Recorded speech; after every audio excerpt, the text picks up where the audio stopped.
ಏನು ಬಹಿರಂಗ ಪ್ರಚಾರ ಇವತ್ತು ಕೊನೆಗೊಳ್ತಾ ಇದೆ. 5 ಗಂಟೆಗೆ ಕೊನೆಗೊಳ್ಳುತ್ತೆ. ಇವತ್ತು ಕೊನೆಯ ದಿನ ಹೊಸಕೋಟೆ ಕ್ಷೇತ್ರದಲ್ಲಿ ನಾವು ಪ್ರವಾಸವನ್ನು ಹಾಕ್ಕೊಂಡಿದ್ದೇವೆ. ಇನ್ನು 4 ಗಂಟೆಗೆ ಅದು ಮುಗಿಯುತ್ತೆ. ಹಾಗಾಗಿ ಇವತ್ತು ಈ ಒಂದು ಚುನಾವಣಾ ಪ್ರಚಾರದಲ್ಲಿ ಭಾಗಿಯಾಗಿರ್ತಕ್ಕಂಥ, ವಿಶೇಷವಾಗಿ ಈ ದೇಶದ ನಮ್ಮೆಲ್ಲರ ನಾಯಕರು, ಮಾನ್ಯ ಪ್ರಧಾನಿಗಳು, ಸನ್ಮಾನ್ಯ ನರೇಂದ್ರ ಮೋದಿಜಿಯವರು, ಮಾಜಿ ಪ್ರಧಾನಿಗಳು, ಮಣ್ಣಿನ ಮಕ್ಕಳು ಆಗಿರ್ತಕ್ಕಂಥ ಶ್ರೀ HD ದೇವೇಗೌಡಜಿಯವರು, ಮಾನ್ಯ ಕುಮಾರಣ್ಣವರು, ನಮ್ಮ ಅಧ್ಯಕ್ಷರಾಗಿರ್ತಕ್ಕಂಥ ವಿಜೇಂದ್ರರವರು, ನಮ್ಮ ವಿರೋಧ ಪಕ್ಷದ ನಾಯಕರಾಗಿರ್ತಕ್ಕಂಥ R ಅಶೋಕ್ರವರು, MLCಗಳಾಗಿರ್ತಕ್ಕಂಥ YA ನಾರಾಯಣಸ್ವಾಮಿಯವರು, ನಮ್ಮ ಪ್ರಭಾರಿಗಳಾಗಿರ್ತಕ್ಕಂಥ ಕಟ್ಟಾ ಸುಬ್ರಹ್ಮಣ್ಯಂ ನಾಯ್ಡು ಅವರು, ಛಲವಾದಿ ನಾರಾಯಣಸ್ವಾಮಿಯವರು, A ನಾರಾಯಣಸ್ವಾಮಿಯವರು, ಹೀಗೆ ಅನೇಕ ನಾಯಕರುಗಳು ನಮ್ಮ ಕ್ಷೇತ್ರದ ಹೊರಗಡೆ ಇರ್ತಕ್ಕಂಥವರು ಪ್ರಚಾರಕ್ಕೆ ಬಂದು ನಮಗೆ ಸಹಕಾರವನ್ನು ಕೊಟ್ಟಿದ್ದಾರೆ. ಮೊದಲನೇದಾಗಿ ಅವರಿಗೆ ನಾನು ತಮ್ಮ ಮೂಲಕ ಎಲ್ಲರಿಗೂ ಕೂಡ ವಿಶೇಷವಾಗಿರ್ತಕ್ಕಂಥ ಹೃದಯಪೂರ್ವಕವಾದಂಥ ಕೃತಜ್ಞತೆಯನ್ನು ಅವ್ರಿಗೆ ಅರ್ಪಿಸ್ತೇನೆ. ಅದೇ ರೀತಿ ಇನ್ನು ನಮ್ಮ ಕ್ಷೇತ್ರದಲ್ಲಿ ನಮ್ಮ MTB ನಾಗರಾಜಣ್ಣವರು, ಯಲಂಕ ವಿಶ್ವನಾಥ್ರವರು, ದೊಡ್ಡಬಳ್ಳಾಪುರದ ಧೀರಜ್ ಮುನ್ರಾಜುರವರು, ದೇವನಹಳ್ಳಿಯಲ್ಲಿ ಮಾಜಿ ಶಾಸಕರುಗಳು ಬಿಳ್ಮುನ್ಶಾಮಪ್ಪನವರು, ನಿಸರ್ಗ ನಾರಾಯಣಸ್ವಾಮಿಯವರು, ಚಂದ್ರಣ್ಣವರು, ನೆಲಮಂಗಲದಲ್ಲಿ ಕೂಡ ನಮ್ಮ ಮಾಜಿ ಶಾಸಕರಾಗಿರ್ತಕ್ಕಂಥ ಡಾಕ್ಟರ್ ಶ್ರೀನಿವಾಸ ಮೂರ್ತಿಯವರು, ನಾಗರಾಜ್ರವರು, ಸಪ್ತಗಿರಿಯವರು, ಬಾಗೇಪಲ್ಲಿ ಕ್ಷೇತ್ರದಲ್ಲಿ ಮುನ್ರಾಜು ಅವರು, ಕೋನಪ್ಪ ರೆಡ್ಡಿಯವರು, ಹರಿನಾಥ್ ರೆಡ್ಡಿಯವರು, ನಮ್ಮ ರಾಮಲಿಂಗಪ್ಪನವರು ಜಿಲ್ಲಾಧ್ಯಕ್ಷರು,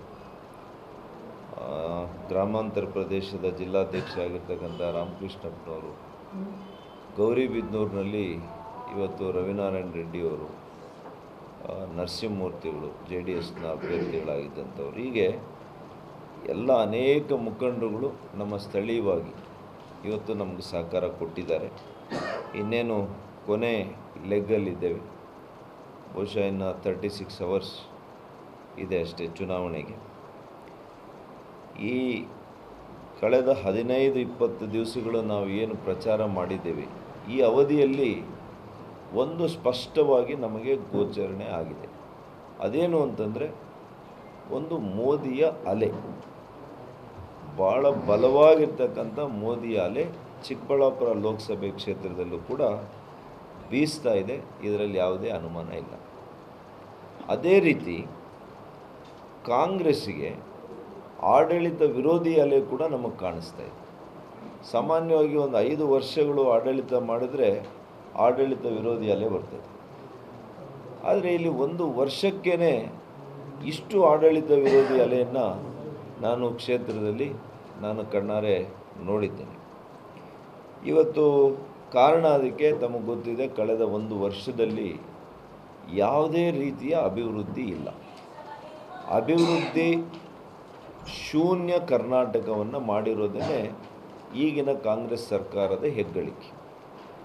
ಹಾಗಾಗಿ ಜನರೆಲ್ಲ ಕೂಡ ಇವತ್ತು ಭ್ರಮ ನಿರಸನಗೊಂಡಿದ್ದಾರೆ ಈ ಕಾಂಗ್ರೆಸ್ ಸರ್ಕಾರದ ಆಡಳಿತದ ಬಗ್ಗೆ.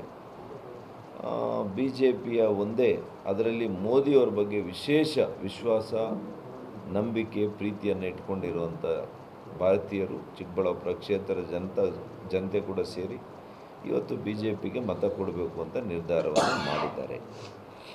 ಹಾಗಾಗಿ ಇವತ್ತು ನಾನು ಕ್ಷೇತ್ರದ ಶಾಸಕನಾಗಿದ್ದಾಗ ಮತ್ತು 2 ಜಿಲ್ಲೆಯ ಸಚಿವನಾಗಿದ್ದಾಗ ಏನೆಲ್ಲ ಕೆಲಸಗಳು ಮಾಡಿದ್ದೇನೆ, ಇದು ಕೂಡ ಇವತ್ತು ನಮಗೆ ಕೈ ಹಿಡಿಯುವಂಥ ಕೆಲಸ ಆಗ್ತಾಯಿದೆ. ಜೊತೆಗೆ ನಮ್ಮ ಸ್ಥಳೀಯ ಮುಖಂಡರುಗಳು, ಅವರ ಒಂದು ಜನಪ್ರಿಯತೆ, ಅವರು ಮಾಡಿರ್ತಕ್ಕಂಥ ಅಭಿವೃದ್ಧಿ ಕೆಲಸ ಕಾರ್ಯಗಳು ಕೂಡ ಇವತ್ತು ಸಹಕಾರಿ ಆಗ್ತಾಯಿದೆ. ಇವತ್ತು ಕಾಂಗ್ರೆಸ್ ಪಕ್ಷ ಚುನಾವಣಾ ತಂತ್ರ ಮಾಡೋದರಲ್ಲಿ ನಿಸ್ಸೀಮರು ಅಂತ ನಮಗೆ ಗೊತ್ತಾಗಿದೆ. ಇವತ್ತು ಅವರಿಗೆ ಸೋಲು ಭಾಳ ಸ್ಪಷ್ಟವಾಗಿ ಅವರಿಗೆ ಕಾಣ್ತಾ ಇರೋದರಿಂದ ಅವರ ಇಡೀ ಪ್ರಚಾರದ ವೇಳೆಯಲ್ಲಿ ಅವರು ಮಾಡಿರುವಂಥದ್ದು ಒಂದೇ ಒಂದು ಕೆಲಸ, ಅಪಪ್ರಚಾರ. ನನ್ನ ಬಗ್ಗೆ ಅಪಪ್ರಚಾರ ಮಾಡೋದು. ಒಂದು ವರ್ಷದಿಂದ ಸಾಧನೆ ಹೇಳ್ಕೊಳ್ಳಿಕ್ಕಾಗಲಿಲ್ಲ, ಒಂದು ಅಭಿವೃದ್ಧಿ ಮಾಡಿದ್ದೀನಿ ಅಂತ ಹೇಳ್ಕೊಳ್ಳಿಕ್ಕೆ ಯಾವುದೇ ಸರ್ಕಿಲ್ಲ. ಒಂದು ಅಪಪ್ರಚಾರ ಮಾತ್ರ ಇಡೀ 20 ದಿವಸ ಮುಖ್ಯಮಂತ್ರಿಯಿಂದ ಹಿಡಿದು ಕಟ್ಟ ಕಡೆಯ ಕಾಂಗ್ರೆಸ್ ಕಾರ್ಯಕರ್ತ ಅವರು ಅಪಪ್ರಚಾರ ಮಾಡ್ಕೊಂಡು ಬಂದಿದ್ದಾರೆ. ಹಾಗಾಗಿ ಇವತ್ತು ಯಾವಾಗಲೂ ಕೂಡ ಸೋಲುವಂತಹ ಭಯಭೀತರು ಇರತಕ್ಕಂಥವ್ರು ಮಾತ್ರ ಕೊನೆಯ ಅಸ್ತ್ರ ಅವ್ರಿಗೇನಿದೆ ಅಂತಂದರೆ ಆಪಾದನೆ, ಸುಳ್ಳು ಆಪಾದನೆ ಮಾಡುವಂಥದ್ದು, ಅಪಪ್ರಚಾರ ಮಾಡುವಂಥದ್ದು. ಇದೊಂದೇ ಅವ್ರಿಗಿರುವಂಥ ಅಸ್ತ್ರ. ಯಾಕೆಂದರೆ ಗ್ರೌಂಡಲ್ಲಿ ಕಾಣಿಸ್ತಾ ಇದೆ ಅವ್ರ ಸೋಲು. ಯಾವ ಕ್ಷೇತ್ರದಲ್ಲಿ 8 ಕ್ಷೇತ್ರ ನಾನು ಎಲ್ಲ ಕಡೆ ಹೋಗಿ ಬಂದಿದ್ದೀನಿ. ಒಂದೇ ಒಂದು ವಿಧಾನಸಭಾ ಕ್ಷೇತ್ರದಲ್ಲಿ ಕೂಡ ಅವ್ರನ್ನ ನಮಗಿನ್ನ ಹೆಚ್ಚಿಗೆ ತಗೊಳ್ಳುವಂಥ ಒಂದು ಎಲ್ಲಿ ಕೂಡ ಆ ಒಂದು ಅಂಶ ಕಾಣ್ತಾ ಇಲ್ಲ. ಇದು ಸತ್ಯದ ವಿಷಯಗಳು. ನಾನು ಇಷ್ಟನ್ನೇ ಹೇಳ್ತೇನೆ, ನಮ್ಮ ಜನರಿಗೆ ಈ ರೀತಿಯ ಅಪಪ್ರಚಾರಗಳು, ಈ ರೀತಿಯ ಸುಳ್ಳು ಆರೋಪಗಳು, ಈ ರೀತಿಯ ವ್ಯಕ್ತಿಯ ಚಾರಿತ್ರ್ಯವಧೆಯನ್ನು ಮಾಡುವಂಥದ್ದಕ್ಕೆ ನನ್ನ ಧಿಕ್ಕಾರ ಇದೆ. ನಮ್ಮ ಜನರು ಇದಕ್ಕೆ ಯಾವುದಕ್ಕೂ ಕೂಡ ಕಿವಿ ಕೊಡಬೇಡಿ. 1 ವರ್ಷ ಇದ್ದರು, ಏನೂ ಮಾಡ್ಕೊಳ್ಳಿಕ್ಕಾಗಲಿಲ್ಲ. ಒಂದೇ ಗುರುತರವಾದಂಥ ಆರೋಪ ಆಗಲಿ, ಒಂದೇ ಒಂದು ನನ್ನ ಮೇಲೆ ಅವರಿಗೆ ಸಾಕ್ಷಿಗಳಾಗಲಿ, ಯಾವುದೂ ಇಲ್ಲ.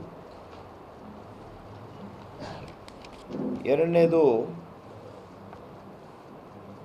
ಇವತ್ತು ಕಾಂಗ್ರೆಸ್ನ ಗ್ಯಾರಂಟಿಗಳು, ಇದ್ರ ಬಗ್ಗೆ ಮಾತನಾಡ್ತಾ ಇದ್ದಾರೆ. ನಾನು ಹೇಳಬೇಕಾಗ್ತದೆ, ಇವರು ಕಾಂಗ್ರೆಸ್ ಸರ್ಕಾರ ಬಂದ ಮೇಲೆ ಯಾವ ಗ್ಯಾರಂಟಿ ಇದೆಯೋ ಎಲ್ಲೋ ಗೊತ್ತಿಲ್ಲ, ಜನ ಹೇಳ್ತಾ ಇರೋದು ಕಾಂಗ್ರೆಸ್ ಸರ್ಕಾರ ಬಂದಾಗೆಲ್ಲ ಒಂದು ಕರ್ನಾಟಕ ರಾಜ್ಯದಲ್ಲಿ ಬರದ ಗ್ಯಾರಂಟಿ ಮಾತ್ರ ಗ್ಯಾರಂಟಿ. ಎರಡನೇದು ರೈತರ ಆತ್ಮಹತ್ಯೆ ಗ್ಯಾರಂಟಿ. ಮೂರನೇದು ಭಯೋತ್ಪಾದನೆ ಗ್ಯಾರಂಟಿ ಮತ್ತು ಬಾಂಬುಗಳ ಹಾವಳಿ ಗ್ಯಾರಂಟಿ.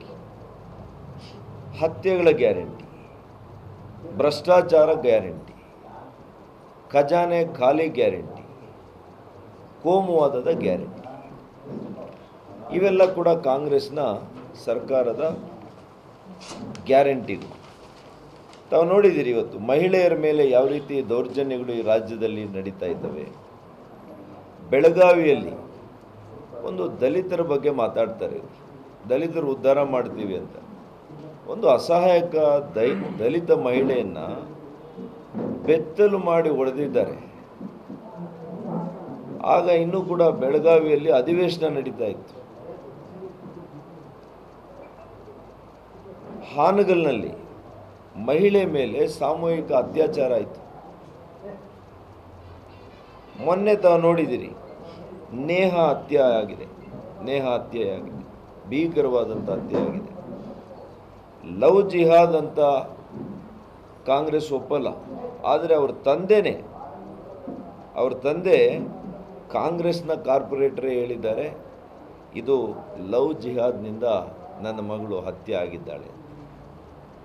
ಅಂದರೆ ಕಾಂಗ್ರೆಸ್ ಅವರ ವೋಟ್ ಬ್ಯಾಂಕ್ ರಾಜಕಾರಣಕ್ಕೆ, ಅವರ ಲಾಭಕ್ಕೋಸ್ಕರ ಇವತ್ತು ತುಷ್ಟೀಕರಣದ ರಾಜಕಾರಣ, ಅಲ್ಪಸಂಖ್ಯಾತರನ್ನ ಓಲೈಸ್ಕೊಳ್ಳೋದು ಒಂದೇ ಅವರ ರಾಜಕಾರಣ. ಅವ್ರಿಗೆ ಸಮಾಜ ನಿರ್ಮಾಣ ಮಾಡೋದಾಗಲಿ, ಸಾಮಾಜಿಕ ನ್ಯಾಯ ಆಗಲಿ, ಡಾಕ್ಟರ್ ಅಂಬೇಡ್ಕರ್ ಅವರ ತತ್ವ ಸಿದ್ಧಾಂತ ಆಗಲಿ, ಯಾವುದನ್ನು ಕೂಡ ಅವರು ಪಾಲಿಸಲ್ಲ. ಅದೇ ರೀತಿ ಈ ಪ್ರಕರಣನ ನಾವೆಲ್ಲ ಕೂಡ CBIಗೆ ವಹಿಸಬೇಕು ಅಂತ ನಾವು ಹೋರಾಟ ಮಾಡಿದ್ವಿ, ಒತ್ತಾಯ ಮಾಡಿದ್ವಿ. CBIಗೆ ವಹಿಸಲಿಲ್ಲ ನೇಹಾ ಹತ್ಯೆಯನ್ನು. ಕೇವಲ ಒಂದು CID ತನಿಖೆಗೆ ಆದೇಶ ಮಾಡಿದ್ದಾರೆ. CID ತನಿಖೆಯಿಂದ ಅವರ ಪೋಷಕರಿಗೆ ಅಥವಾ ನೇಹಾಗೆ ನ್ಯಾಯ ಸಿಗ್ತದೆ ಅಂತೇಳಿ ನಮಗಂತೂ ಅನಿಸೋದಿಲ್ಲ. ಮತ್ತು ದಲಿತರ ಬಗ್ಗೆ ಹೇಳ್ತಾ ಇದ್ದೇನೆ. ಬಾಬಾ ಸಾಹೇಬ್ ಅಂಬೇಡ್ಕರ್ ಬಗ್ಗೆ ಅವರ ಹೆಸರು ಹೇಳಲಿಕ್ಕೆ ಕೂಡ ಕಾಂಗ್ರೆಸ್ಸಿಗೆ ನೈತಿಕತೆ ಉಳಿದಿಲ್ಲ. ಅವರು ಜೀವಂತ ಇರುವಾಗ 2 ಬಾರಿ ಪಾರ್ಲಿಮೆಂಟಲ್ಲಿ ಸೋಲಿಸ್ತಾರೆ. ಕಿರುಕುಳ ಕೊಡ್ತಾರೆ, ಅವರು ಬರೆದಿರ್ತಕ್ಕಂಥ ಪುಸ್ತಕಗಳ ಪ್ರಕಟಣೆ ಮಾಡೋದಿಲ್ಲ. ಅಂತಿಮವಾಗಿ ಅವರು ಸಾವಾದರೆ ಅಂಥ ದೆಹಲಿಯಲ್ಲಿ ಒಂದು ಜಾಗ ಕೊಡಲ್ಲ ಅವರ ಅಂತ್ಯ ಸಂಸ್ಕಾರ ಮಾಡಲಿಕ್ಕೆ, ಅವ್ರ ಸಮಾಧಿ ಮಾಡಲಿಕ್ಕೆ. ಕೊನೆಗೆ ಪಾರ್ಥಿವ ಶರೀರ ಸಾಗಾಣಿಕೆಗೆ ಕಳಿಸೋದಕ್ಕೆ ಮಹಾರಾಷ್ಟ್ರಕ್ಕೆ ಅವರ ಪತ್ನಿ ಹತ್ರ ಅಷ್ಟು ಹಣ ಇರಲಿಲ್ಲ. ಅಂದು ಬಾಬು ಜಗಜೀವನ್ ರಾಮ್ ಅವರು ಸಹಾಯ ಮಾಡ್ತಾರೆ. ಇದು ಇತಿಹಾಸ. 35 ವರ್ಷ ತಗೊಳ್ತಾರೆ. ಡಾಕ್ಟರ್ ಅಂಬೇಡ್ಕರ್ ಅವರು ಸಾವಾದ ಮೇಲೆ ಅವ್ರಿಗೆ ಭಾರತ ರತ್ನ ಪ್ರಶಸ್ತಿಯನ್ನು ಕೂಡ ಕೊಡೋದಿಲ್ಲ. 35 ವರ್ಷಗಳು ಅವರು ಸಾವು ಆದಮೇಲೆ BJPಯ ಬೆಂಬಲಿತ ಅಂದಿನ ಜನತಾದಳ ಸರ್ಕಾರ VP ಸಿಂಗ್ರವರ ಪ್ರಧಾನಮಂತ್ರಿಗಳಾಗಿದ್ದರು ಸಂದರ್ಭದಲ್ಲಿ ಆಗ ಭಾರತ ರತ್ನ ಪ್ರಶಸ್ತಿ ಕೊಡ್ತಾರೆ. ಇವತ್ತು ಮಾನ್ಯ ನರೇಂದ್ರ ಮೋದಿಯವರು ಪಂಚತೀರ್ಥ ಸ್ಥಳಗಳನ್ನು ಅಭಿವೃದ್ಧಿ ಮಾಡಿದ್ದಾರೆ. ಡಾಕ್ಟರ್ ಅಂಬೇಡ್ಕರ್ ಅವರು ಅವರ ಜೀವನದ ಮುಖ್ಯ ಆಗಿರ್ತಕ್ಕಂಥ ಸ್ಥಳಗಳು, ಅವರು ಬಾಲ್ಯದ ದಿನಗಳು, ಅವರು ಹುಟ್ಟಿದ ಸ್ಥಳ, ಅವರು ವ್ಯಾಸಂಗ ಮಾಡಿದಂಥದ್ದು, ಅವರು ಪ್ರಾಕ್ಟೀಸ್ ಮಾಡಿದ್ದಂಥದ್ದು, ಇಂಥದ್ದು ಪಂಚತೀರ್ಥ ಸ್ಥಳಗಳನ್ನು ಅಭಿವೃದ್ಧಿ ಮಾಡಿರುವಂಥದ್ದು ಮಾನ್ಯ ನರೇಂದ್ರ ಮೋದಿ. ಇಡೀ ವಿಶ್ವ ಇವತ್ತು ಅವರ ಹುಟ್ಟುಹಬ್ಬದ ದಿವಸ 14 ಏಪ್ರಿಲು ವಿಶ್ವ ಜ್ಞಾನದ ದಿನ ಅಂತ ಆಚರಣೆ ಮಾಡಿಕೊಳ್ಳುತ್ತೆ. ಇದನ್ನು ಮಾಡಿದ್ದು ಕೂಡ ಮಾನ್ಯ ನರೇಂದ್ರ ಮೋದಿಯವರು. ಈ ರಾಜ್ಯ ಸರ್ಕಾರ ದಲಿತರಿಗೆ ಅಂತ ಇಟ್ಟಿರ್ತಕ್ಕಂಥ ಹಣ SCP TSP ಹಣ, ಅದರಲ್ಲಿ 11,000 ಕೋಟಿಯನ್ನು ತೆಗೆದು ನೀವು ಗ್ಯಾರಂಟಿಗೆ ಕೊಡ್ತೀರಿ. ನಿಮಗೆ ಯಾವ ದಲಿತರ ಬಗ್ಗೆ ಕಾಳಜಿ ಇದೆ, ಬದ್ಧತೆ ಇದೆ ಅಂತ ನಾನು ಕೇಳಲಿಕ್ಕೆ ಬಯಸ್ತೀನಿ. ಇನ್ನು ಮೋದಿಯವರು ಕೇಂದ್ರ ಸರ್ಕಾರದ ಬಗ್ಗೆ ಹೇಳ್ತಾರೆ, ಇವರು ದಲಿತರ ವಿರೋಧಿ. ಹೇಗೆ ದಲಿತರ ವಿರೋಧಿ? ಹಿಂದುಳಿದರ ವಿರೋಧಿ ಅಂತಾರೆ. ಹೇಗೆ ನೋಡಿ, ಕೇಂದ್ರ ಸರ್ಕಾರದಲ್ಲಿ 77 ಸಚಿವರಿದ್ದಾರೆ. ಮೋದಿಯವರ ಕ್ಯಾಬಿನೆಟ್ನಲ್ಲಿ 77 ಸಚಿವರು. ಅದರಲ್ಲಿ 27 ಜನ OBC ಹಿಂದುಳಿದ ವರ್ಗಗಳ ಮಂತ್ರಿಗಳಿರೋದು 27 ಜನ ಇದ್ದಾರೆ. 12 ಜನ ಪರಿಶಿಷ್ಟ ಜಾತಿಯ ಮಂತ್ರಿಗಳಿದ್ದಾರೆ. 8 ಜನ ಪರಿಶಿಷ್ಟ ಪಂಗಡಕ್ಕೆ ಸೇರಿದ್ದಾರೆ. ಅಂದರೆ 47 ಸಚಿವರು, ಅಂದರೆ 61% out of the total cabinet ಇವತ್ತು ಪರಿಶಿಷ್ಟ ಜಾತಿ, ಪರಿಶಿಷ್ಟ ಪಂಗಡ, ಹಿಂದುಳಿದ ವರ್ಗಕ್ಕೆ ಸೇರಿದ್ದಾರೆ. ಅದೇ ಕಾಂಗ್ರೆಸ್ ಸರ್ಕಾರದಲ್ಲಿದ್ದಾಗ ಎಷ್ಟು ಜನ ಇದ್ದರು ಅಂತ ಹೇಳಿ ನೋಡೋಣ. ಇವತ್ತು ಬಾಬಾ ಸಾಹೇಬ್ ಅಂಬೇಡ್ಕರ್ ಅವರ ತತ್ವ ಸಿದ್ಧಾಂತದಲ್ಲಿ, ಸಂವಿಧಾನದಲ್ಲಿ ಇವರಿಗೆ ನಂಬಿಕೆ ಇದ್ದಿದ್ರೆ ಸಂವಿಧಾನವನ್ನು ಪ್ರತಿ ಚುನಾವಣೆಗೆ ಹೇಳ್ತಾರಲ್ಲ, BJP ಅನ್ನೋ ಸಂವಿಧಾನ ತಿದ್ದುಪಡಿ ಮಾಡಿಬಿಡುತ್ತೆ, ಮೋದಿಯವರು ಸಂವಿಧಾನ ಬದಲಾಯಿಸಿಬಿಡ್ತಾರೆ, ಇದನ್ನು ಹೇಳ್ತಾರಲ್ಲ. ಡಾಕ್ಟರ್ ಅಂಬೇಡ್ಕರ್ ಅವರು 370 ಆರ್ಟಿಕಲನ್ನು ಇಡುವಂತ ಹೇಳಿದ್ರ? ಕಾಶ್ಮೀರ ಒಂದು ದೇಶ, ಭಾರತ ಒಂದು ದೇಶ ಅಂತ ಹೇಳಿದ್ರ? ನಿಮ್ಮಿಂದ 77 ವರ್ಷಗಳು ಕಾಶ್ಮೀರದಲ್ಲಿ ದಲಿತರಿಗೆ ಮೀಸಲಾತಿ ಸಿಕ್ಕಲಿಲ್ಲ. ಜಮ್ಮು ಕಾಶ್ಮೀರದಲ್ಲಿ ದಲಿತರಿಗೆ 1% ಮೀಸಲಾತಿ ಕೊಡಿಸ್ಲಿಕ್ಕೆ ಆಗಿರಲಿಲ್ಲ. ಇವತ್ತು ಮಾನ್ಯ ನರೇಂದ್ರ ಮೋದಿಯವರು ಬಂದು 370 ಆರ್ಟಿಕಲನ್ನು ತೆಗೆದಾಕಿ ದಲಿತರಿಗೆ ಇವತ್ತು ಮೀಸಲಾತಿ ಅಲ್ಲಿ ಸಿಗ್ತಾ ಇದೆ. ಇದು ಡಾಕ್ಟರ್ ಅಂಬೇಡ್ಕರ್ ಅವರ ವಾದ. ಇದು ಮಾನ್ಯ ಮೋದಿಯವರಿಗೆ ದಲಿತರ ಬಗ್ಗೆ ಇರುವಂಥ ಒಂದು ಬದ್ಧತೆ. ಅವರೇ ಸ್ಪಷ್ಟವಾಗಿ ಹೇಳಿದ್ದಾರೆ. ಇವತ್ತು ಡಾಕ್ಟರ್ ಅಂಬೇಡ್ಕರ್ ಅವರೇ ಮತ್ತೆ ಹುಟ್ಟಿ ಬಂದರೂ ಕೂಡ ಸಂವಿಧಾನವನ್ನು ಯಾರೂ ಕೂಡ ಟಚ್ ಮಾಡಲಿಕ್ಕೆ ಆಗಲ್ಲ ಅಂತ ಹೇಳಿದ್ದಾರೆ. ಇನ್ನೇನು ಸ್ಪಷ್ಟೀಕರಣ ಕೊಡಬೇಕು? ಚುನಾವಣೆಗೆ ನೀವು ದಲಿತರ ದಿಕ್ಕು ತಪ್ಪಿಸುವಂಥ ಕೆಲಸ ಮಾಡ್ತಾ ಇದ್ದೀರಿ. ಮಹಿಳೆಯರಿಗೆ ನೀವೇನು ಮಾಡಿದ್ರಿ? ಇವತ್ತು ಮಹಿಳೆಯರಿಗೆ ನಾರಿ ಶಕ್ತಿ ಅಂತ ಮಾನ್ಯ ನರೇಂದ್ರ ಮೋದಿಯವರು ವಿಧಾನಸಭೆ, ಲೋಕಸಭೆಗಳಲ್ಲಿ 33% ಮೀಸಲಾತಿಯನ್ನು, ರಾಜಕೀಯ ಶಕ್ತಿಯನ್ನು ಇವತ್ತು ಮಹಿಳೆಯರಿಗೆ ಕೊಟ್ಟಿದ್ದಾರೆ. ಕಾನೂನನ್ನು ಮಾಡಿದ್ದಾರೆ, ಕಾಯ್ದೆಯನ್ನು ತಂದಿದ್ದಾರೆ. ಅಲ್ಪಸಂಖ್ಯಾತರ ವಿರೋಧಿ ಅಂತಾರೆ. ಅಲ್ಪಸಂಖ್ಯಾತರ ವಿರೋಧಿ ಆಗಿದ್ದರೆ ಟ್ರಿಪಲ್ ತಲಾಖನ್ನು ಯಾಕೆ ತೆಗಿತಾ ಇದ್ರು? ಒಬ್ಬ ತಂದೆ ಮಾಡುವಂಥ ಕೆಲಸ ಇವತ್ತು ಮಾನ್ಯ ನರೇಂದ್ರ ಮೋದಿಯವರು ಮಾಡಿದ್ದಾರೆ. ಮುಸಲ್ಮಾನ ಹೆಣ್ಮಕ್ಕಳಿಗೆ, ಅವ್ರ ತಂದೆ ತಾಯಿಗಳಿಗೆ ಅದರಿಂದ ಎಷ್ಟು